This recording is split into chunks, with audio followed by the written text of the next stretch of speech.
Hello everyone, welcome back to our channel Coders Arcade. In today's video, we'll be talking about the second tutorial or second part of the Enum videos in C programming.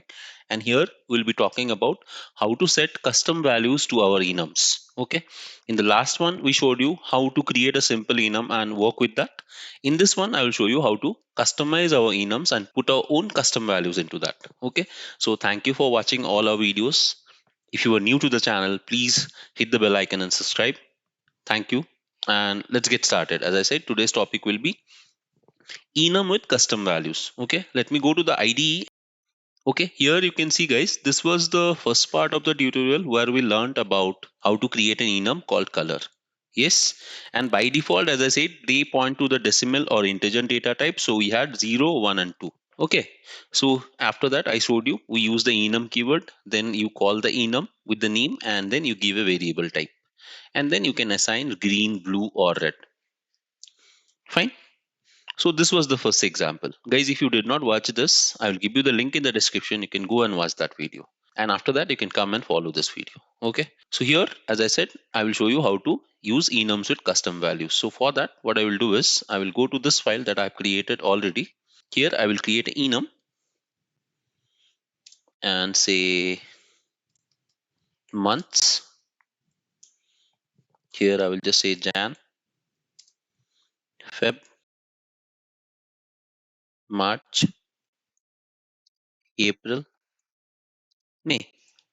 Okay, and you can have all of them. I'm not just giving you all of them, I'm just showing you how to use them. Okay, and then you create the enum, you say months, and you can say M as the month, that will be the variable name, is equal to, you can take January for example. Okay, now I will just say this is month number percent D and comma M. Okay, so as we know, by default, January will be initialized to 0. Okay, so this is month number 0 will be the output, right? You can see this is month number 0. But practically speaking, January is the month number 1 out of 12 months, right? So what we can do is we can initialize this enums with our custom values. I can write 1 here. Okay, then automatically this will become 1. See guys, 1. Now, if you talk about May, then it will become 1, 2, 3, 4, 5th month. And now it is correct, right?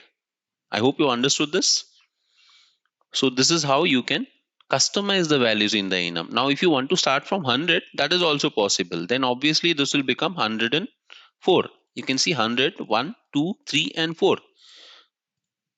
See this? 104. Okay. So depending on the initial value, all the other values will be the consecutive values after that particular value. Okay, so this is how you can customize the enums in your code. Okay, and obviously this makes your data more readable, as I told you in the earlier video, right? Fine. And but you have to be careful with one thing, guys. Please remember this. If I start with nothing here in January and in March, if I am writing say 10, now you might be thinking that February automatically becomes 9 and January becomes 8. So for me, it is 10, 11 and 12. Let me run this and show you. Okay, you can see that is 12. That's no problem. But in case of February, let us try to write this and see Feb. And let me run this. You might be thinking that will be 9, but that's not the correct answer. You can see by default, if you don't initialize the initial value, the first one, it will be initialized to 0. Okay, even if you are initializing something in the middle to some other random value, it doesn't matter and it will not initialize the earlier values to -1 and -1. It's not like that. Okay, so if you don't initialize the first value, it will be automatically initialized to 0. So obviously January is 0, that means February will be 1. Okay, I hope this is clear. This is sometimes a little bit critical and sometimes people ask this in the interview and we don't answer it properly. So I'm just telling you out of experience.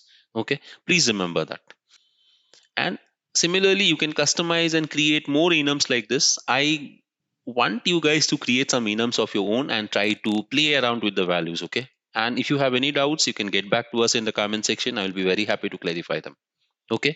Thank you for watching, guys. I hope you like the video. For any queries, please post your queries in the comment section. Thanks a lot for watching. And in the next video, I will show you how to calculate the size of an enum. Okay. So thank you for watching. And till the next video, this is Saurav signing off. Bye bye and happy learning.